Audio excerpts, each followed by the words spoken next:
dan Allah SWT. Astagfirullahaladzim. Yesus kau, astagfirullahaladzim. Yesus kau itu baru sejak kapan Yesus? Astagfirullahaladzim. Astagfirullahaladzim ya Allah. Baru lagi ditanya keluhannya apa. Allah Akbar. Yesus kau itu astagfirullah. Bahkan ya jauh dari, jangankan Allah. Nabi Adam aja jauh dari Yesus. Nabi Musa aja jauh dari Yesus. Astagfirullah. Udahlah Ustadz, silakan keluhannya ternyata begini. Dan saya mencoba untuk menyuntik obat penenang, kayaknya nggak bisa Ustaz, silakan. Saya punya pertanyaan sederhananya begini. Pertanyaan sederhana. Di mana Yesus mengisahkan dan menerangkan tentang Nabi Adam? Ada nggak? Kalau Al-Quran jelas. Ya, karena Quran kan dari surah Al-Baqarah ayat 30. Taurat kan, Quran gimana? kan mengutip kisah Nabi Adam di dalam Taurat. Itu ya. Suaranya pelan kali. Yesus tidak perlu membicarakan tentang kayaknya dia lagi di rumah istri tetangga Ustaz. Ini laki-laki apa perempuan yang masuk di room ini ya? Kalau laki-laki tolong dong angkat suaranya. Dengerin ya Bang Sultan ya? Dia itu lagi di rumah istri tetangga, nanti didengar istrinya. Kalian ini kayak nggak ngerti aja. Bukan, kalau terlalu keras nanti kedengeran. Ada yang lagi nebeng wifi mungkin gitu. Ya, mungkin yang nebeng wifi. Oh, enggak. Ini kedengaran. Ya. Ini dong, artinya Yesus kenapa sih? Yesus sendiri tidak menjelaskan Nabi Adam kan? Karena sudah ada di dalam Taurat. Jadi untuk apa dijelaskan? Lah iya. Ya, Taurat kan beda. Makanya saya nanya, di mana Yesus menjelaskan Nabi Adam? Enggak ada kan?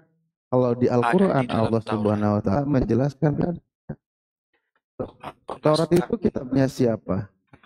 Untuk apa dijelaskan? Kalau dalam Taurat nanti kisahnya beda lagi. Nah,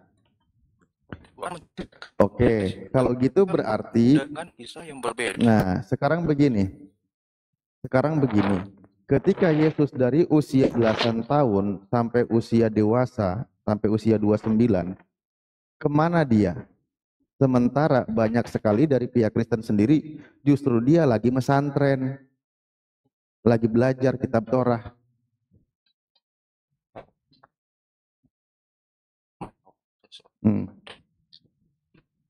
Ya makanya kalaupun dia tahu tentang Nabi Adam, ternyata Yesus itu mondok dulu, cari tahu dulu pelajarannya di Torah, artinya dia nggak tahu.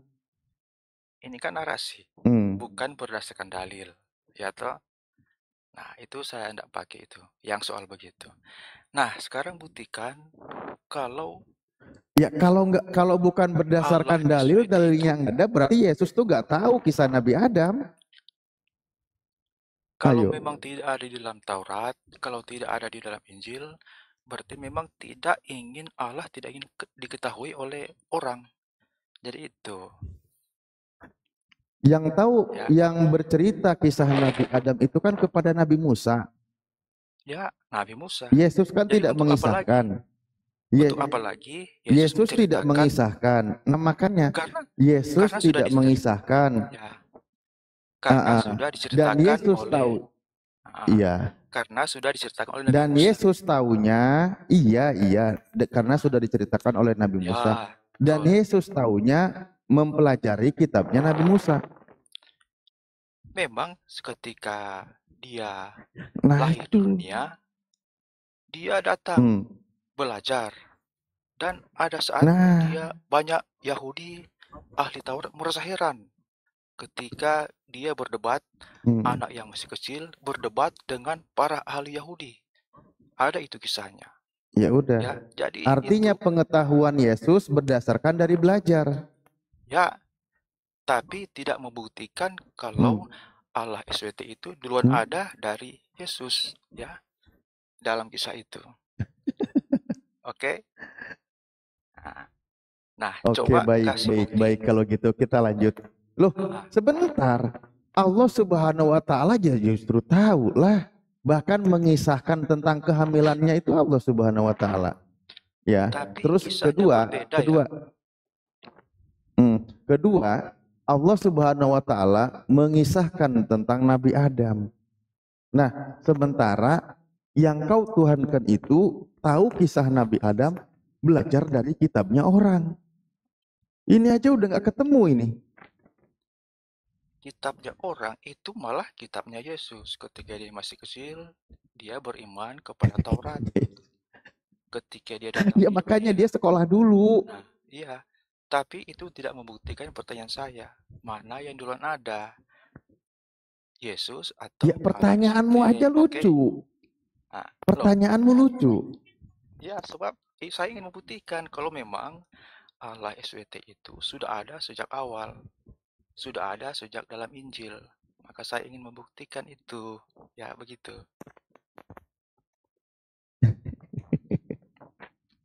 Kamu Gimana? ini aduh, enggak, bukan. Pertanyaanmu tuh sangat lucu. Oke, gini aja. Kita kembali. Oke. Yang tadi kau narasikan tentang Yesus belajar, mempelajari Torah, lalu dia mengajar. Itu manusia atau Tuhan? Jangan lali situ. Bukan, Coba biar fokus jelas. di Loh, pertanyaannya. iya. Jelaskan Anggaplah dulu status begini. Yesus itu seperti apa. Ya, oke. Anggaplah dia Mm-mm. sebagai manusia. Nah, sekarang Ya. buktikan Yesus Oh. yang sebagai manusia dengan Allah SWT mana yang duluan ada. Oke, Astagfirullahaladzim. itu ya. Sebenarnya ini pertanyaan lucu kali. Kenapa? Ya, di Islam dijelaskan Allah itu pencipta segala sesuatu. Sebelum ada segala sesuatu, Allah itu ada. Ya, Nah, maksudnya, kalau Yesus, kapan adanya Yesus? semua kan bisa klaim pencipta. Tapi untuk membuktikannya itu yang sulit. Nah, Yesus sebagai manusia, ketika Yesus menjadi manusia, apakah dia mengenal Allah SWT? Nah, Oke, baik. Nah, sekarang begini, saya ingin tahu, Yesus yang manusia itu, Tuhannya Yesus itu maha suci dan maha tinggi atau tidak?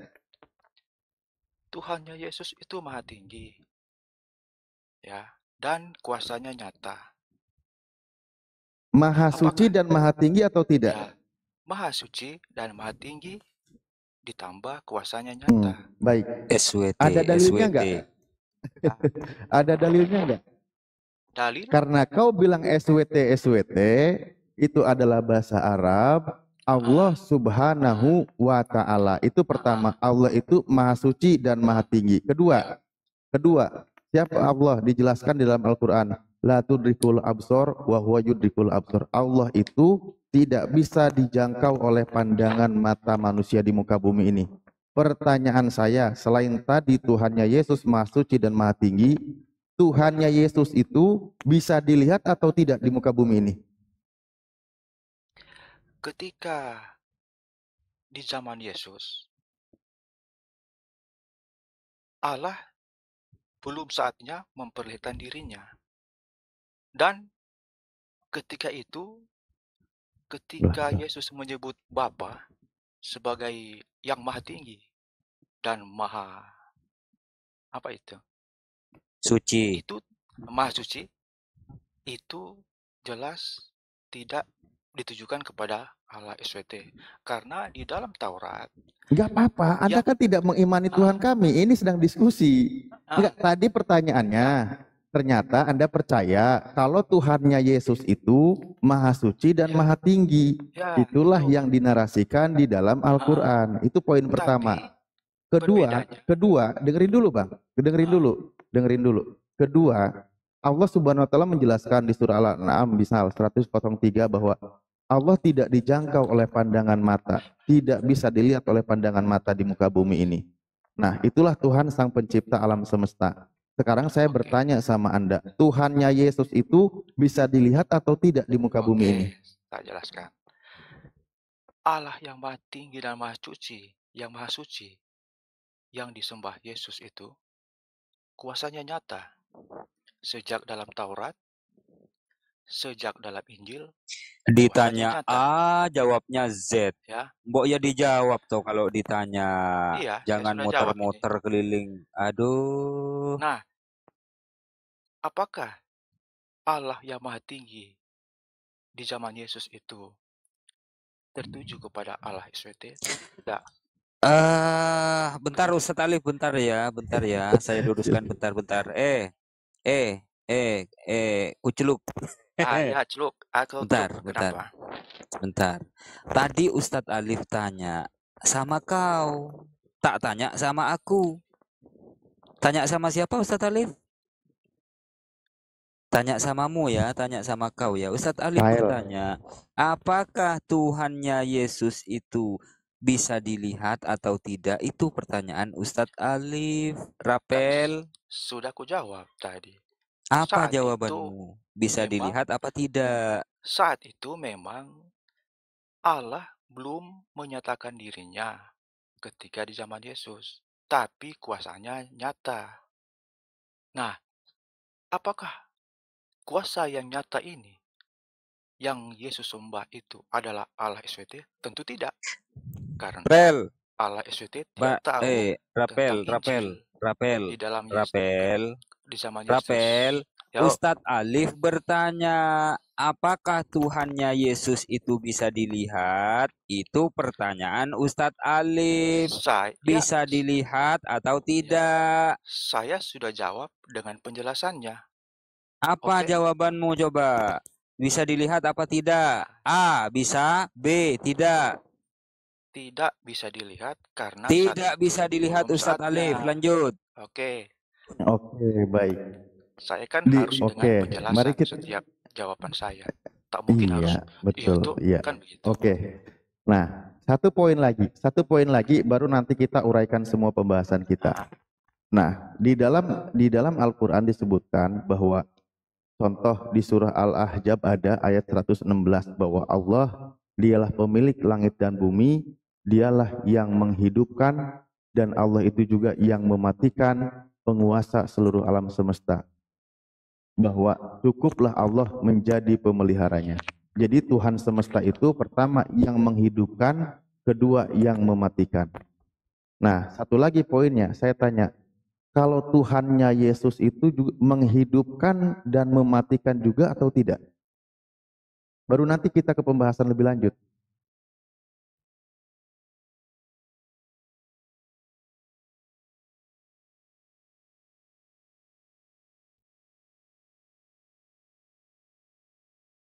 Cek. Atau kalau enggak kita nyanyi aja Pargoy aja di sini, enggak apa-apa.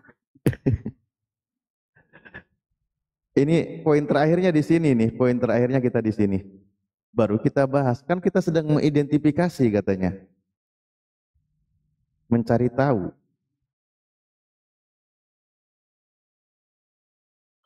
Oh, sorry tadi ada mood ya.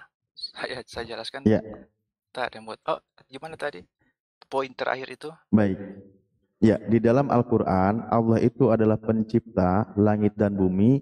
Allah itu yang menghidupkan dan yang mematikan.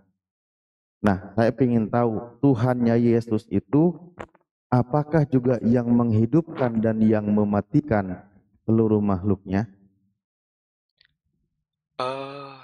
Kalau dengan modal kata-kata, terus terang saya tidak percaya dengan itu. Di zaman Yesus, kuasa Allah Bapa itu dapat dibuktikan dengan tindakan nyata, bukan dengan kata-kata ya. Jadi ketika Allah Bapa menyatakan kuasanya, maka dia membuktikannya dengan kata-katanya, di mana dia bisa menyembuhkan melalui diri Yesus, di mana dia bisa juga mematikan. Ya, itu sesuai dengan kisah nyata. Sebenarnya baik. Ya, Sebenarnya baik. Terima kasih. Kita nggak usah penjelasan panjang lebar dulu. Kita ngambil premisnya dulu di awal. Dari 3 poin pertanyaan dan pembahasan aja, ini sudah jelas, bahkan Rafael sendiri tidak sadar. Dalam pertanyaan-pertanyaan ini artinya apa? Yesus itu bukan Tuhan. Anda sudah sepakat dari tadi. Kalau Tuhannya Yesus, berarti Yesus bukan Tuhan di situ. Yang maha suci dan maha tinggi Tuhannya Yesus, Anda sepakat. Yang tidak bisa dilihat di muka bumi ini Tuhannya Yesus, Anda sepakat. Yang menghidupkan dan yang mematikan juga Tuhannya Yesus, Anda sepakat. Ya sudah, tidak ada bisa dibandingkan Allah Subhanahu wa taala yang dijelaskan di dalam Al-Qur'an, di mana Sang Pencipta langit dan bumi, yang menghidupkan dan yang mematikan, yang tidak bisa dijangkau oleh pandangan mata, yang suci, yang maha suci dan maha tinggi dari sifat-sifat kerendahan, sifat hina, kan gitu, dan maha tinggi, maha kuasa. Ini udah nggak sebanding dengan Yesus. Anda sendiri aja tadi perbandingannya dengan Tuhannya Yesus. Lah kalau Yesus cuma ciptaan Tuhan di situ. Selesai ya? Saya jelaskan. Kan saya sudah ikut gimana? pemahaman dengan Pak Alif. Saya sudah ikut dengan maksud dari Pak Alif bahwa Yesus itu hanyalah manusia. Kan itu saya ikuti saja ya. Nah, saya kerasin suaramu kok tambah lama kok tambah kecil suaramu, yang keras lah. Saya ingin menyatakan. Diangkat suaranya, enggak usah menggigil. Kedengaran enggak? Lanjut. Kedengaran ini. Kedengaran. Bagus. Nah, saya kan sudah ikut dengan narasinya Pak Alif, yang mana Yesus itu hanyalah manusia. Oke, saya ikut Yesus hanyalah manusia. Nah, saya ingin membuktikan kalau di zaman Yesus itu Allah SWT sudah ada. Atau memang Yesus yang sebagai manusia duluan ada di bumi dari Allah SWT. Kan gitu. Kan gitu saya sudah ikut itu narasinya Pak Alif begitu. Jadi jelas ketiga pertanyaan Pak Alif itu memang ikutannya begitu. Karena Yesus itu sebagai manusia. Saya mengikuti narasinya Pak Alif. Iya betul. Maka yang menjadi tandingannya adalah pembahasannya Tuhan yang diyakini oleh Yesus dengan Tuhan yang diimani oleh umat Islam. Di mana tadi saya sampaikan, kalau kamu bandingkan dengan Yesus ya nggak sebanding. Kalau kau katakan di mana Allah SWT, Allah Subhanahu wa taala, lah memang tidak bisa dilihat oleh mata. Buktinya tadi kau yakini juga Tuhannya Yesus tidak bisa dilihat oleh mata. Apa yang salah di sini? Apa yang beda di sini? Saya tadi sampaikan Subhana rabbikal rabbil izzati amma yasifun. Allah itu maha suci, yang maha gagah dari hal sifat-sifat apa yang disifatkan oleh manusia, sifat lemah, tidur, makan, haus, ngantuk. Maha suci dari itu. Ternyata tadi Anda sepakat Tuhannya Yesus yang tidak bisa dilihat oleh manusia juga maha suci dan maha tinggi, maka nggak sebanding dengan Yesus. Tuhan Allah Subhanahu wa taala tadi saya sampaikan dalam Al-Qur'an yang menghidupkan dan yang mematikan. Nah, sementara bandingannya bukan sama Yesus. Kenapa demikian? Karena Yesus itu dihidupkan dan dimatikan. Kalau Tuhannya Yesus iya yang menghidupkan dan yang mematikan. Nah, iya. Mau kemana lagi kita bahas? Iya. Oke. Saya kan ingin pembuktian sebelum dilanjut, kekuasaan. Saya kan membuktikan kalau di zaman Oke, Yesus Rafael sebentar, Rafael. Rafael sebentar, Rafael. Sebentar ya.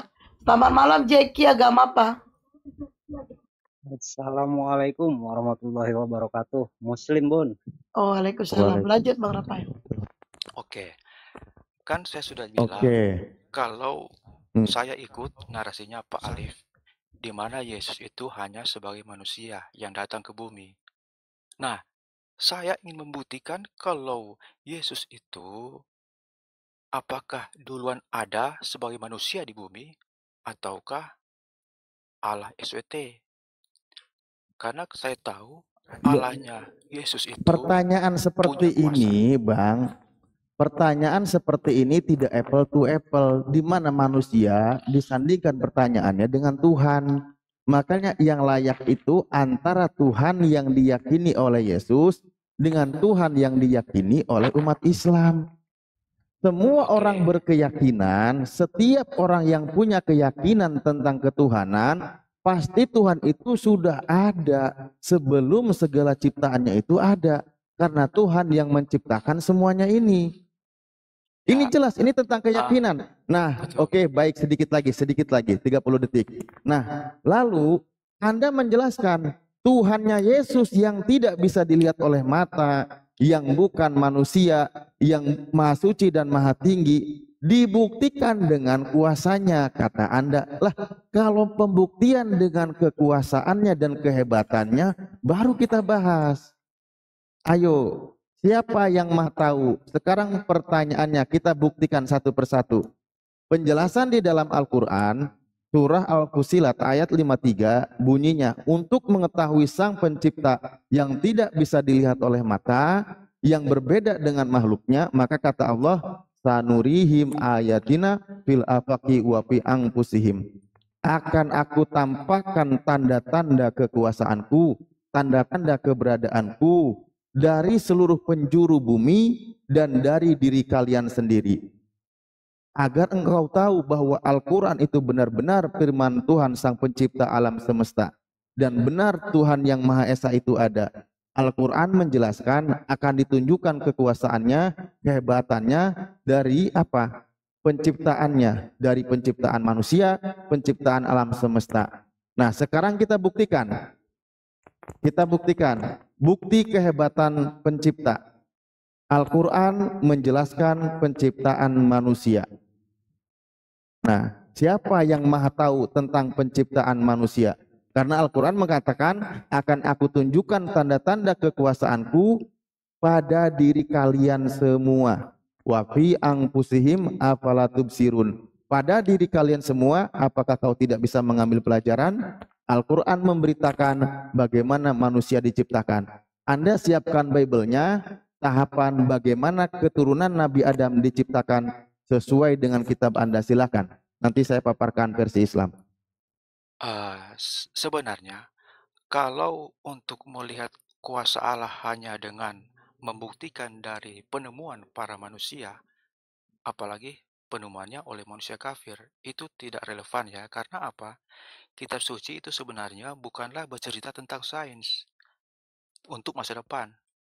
Kalau hanya bercerita tentang sains yang akan terjadi di masa depan, banyak sekali ilmuwan-ilmuwan yang bisa membuktikan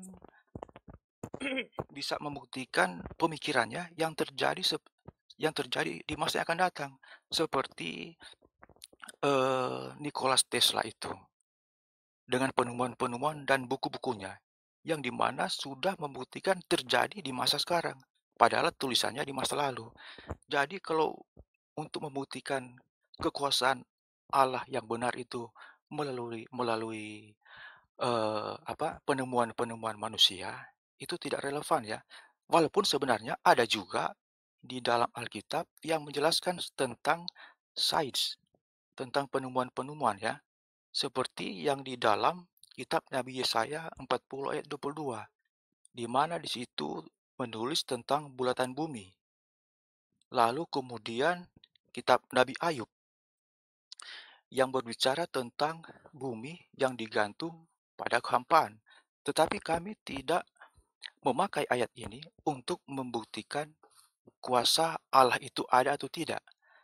Nah, ketika di zaman Yesus, Allah yang disembah Yesus itu membuktikan kuasanya dengan dapat disaksikan oleh banyak orang saat itu, di mana dia bisa menyembuhkan banyak orang dengan melalui diri Yesus, di mana dia bisa membuktikan kalau angin beribut bisa ditaklukkan hanya saat itu juga melalui dalam diri Yesus.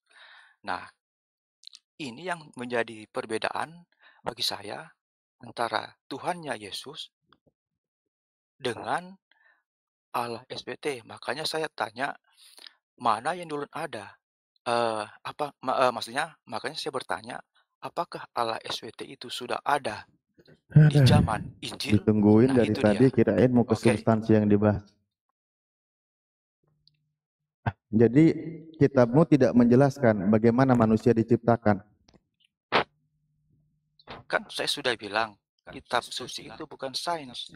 Walaupun begitu, Loh, sebelum Quran yang muncul lagi juga ngomongin sudah sains ada. siapa? Yang lagi ngomongin sains siapa? Nah, kan itu tentang penciptaan kelahiran bayi itu kan yang membuktikan sains. Nah, sebelum Nah, Quran Tuhanmu tahu nggak? menceritakan Tuhanmu tahu tentang nggak?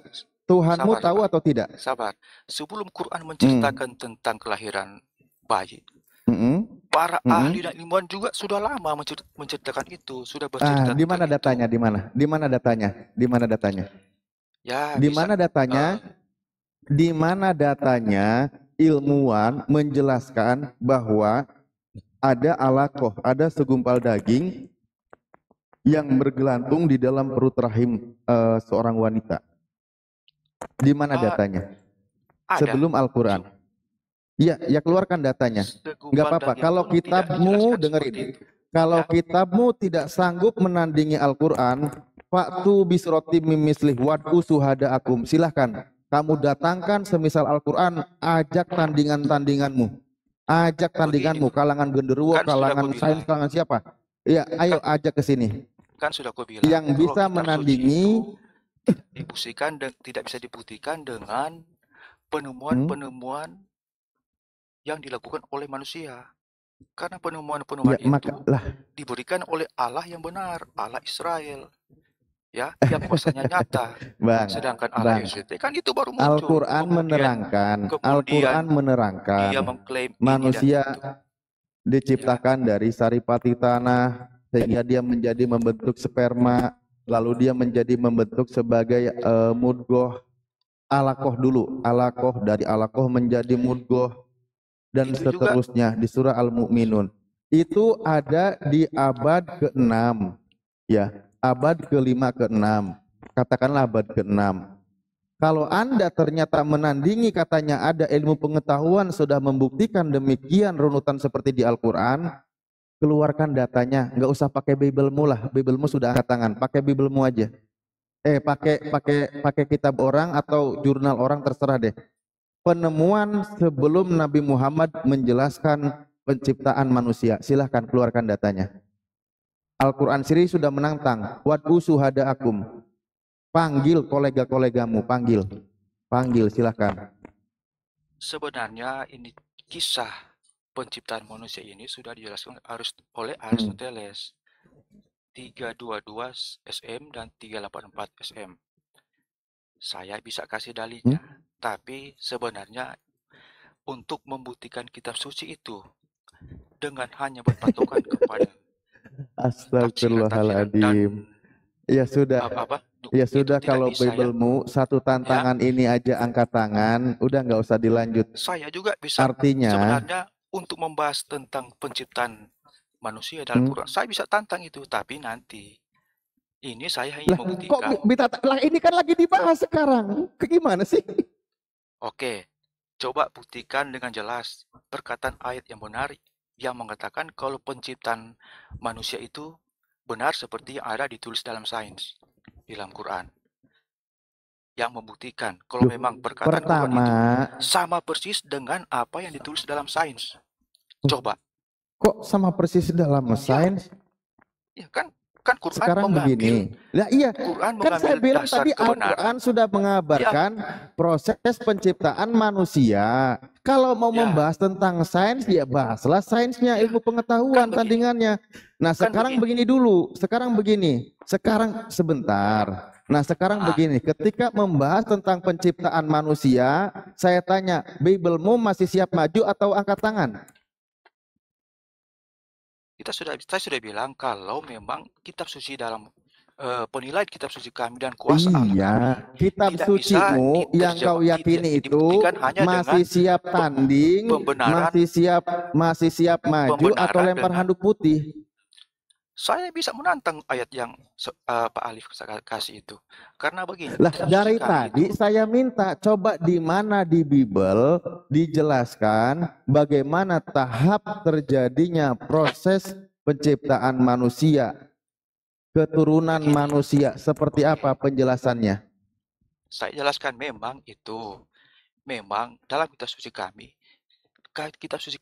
itu pembenarannya tidak diambil dari penemuan manusia. Jadi kebenaran kitab suci kami itu penemuan manusia. Iya, dari firman Tuhanmu. Udah capek. Sultan maju ya? Dia udah nggak bisa. Bibelnya udah angkat tangan. Bibelnya dibuktikan udah dengan angkat tangan. kuasanya. Di mana di saat zaman Yesus Allah betul. Kau bisa diskusi enggak sih? Bisa membuktikan kuasanya. Ketika dia bisa menyembuhkan, nah itu kuasanya nyata. Kalau hanya mengambil kebenaran dari penemuan-penemuan manusia yang ada ciptaan, nah itu kan tidak etis rupanya ya. Tenang dulu. Bibelnya, Bang Sultan, Bibelnya udah nyerah. Sekarang pembahas tentang menyembuhkan orang. Nanti tandingannya, mohon maaf saya sebut nama. Nanti kamu kasih tandingannya sama Ibu Ida Dayak aja, sekalian saya bantu promosiin. Beliau tukang nyembuhin orang tuh. Itu tandingannya aja lah kalau gitu, silakan. Dalam lanjut Bang pembuktian Sultan. kitab kami itu dengan mujizat. Begini Rapel, bukan dengan penemuan kebenaran dari ciptaan dari penemuan manusia, tapi dengan kebenaran mujizat yang dinyatakan Allah kepada manusia. Itu pembuktian dari kitab suci yang sebenarnya. Oke, terus. Tenang dulu Rapel, ya diam dulu, tenang ya, minum air putih dulu lah. Rapel, kamu tadi paham nggak dengan apa yang ditanyakan oleh atau yang diminta oleh Ustadz Alif? Saya paham. Apa katanya? Coba ulangi. Untuk membuktikan kebenaran Allah SWT sudah ada itu, Pak Alif itu membuktikan dengan penemuan dari manusia untuk membenarkan kuasa saya angkat Allah. Tangan lah. Saya angkat tangan juga lah. Assalamualaikum. Ya, susah. Waalaikumsalam warahmatullahi. Yang di pembuktian itu bukan penemuan manusia, tetapi firman Tuhan mengabarkan tentang ciptaannya. Yang maha tahu di sini siapa? Yang maha hebat di sini siapa? Yang maha kuasa di sini siapa? Ayo kita buktikan. Anda kan manusia, Anda ciptaan Tuhan. Coba tanya sama kitabmu, Tuhanmu menceritakan penciptaanmu itu seperti apa?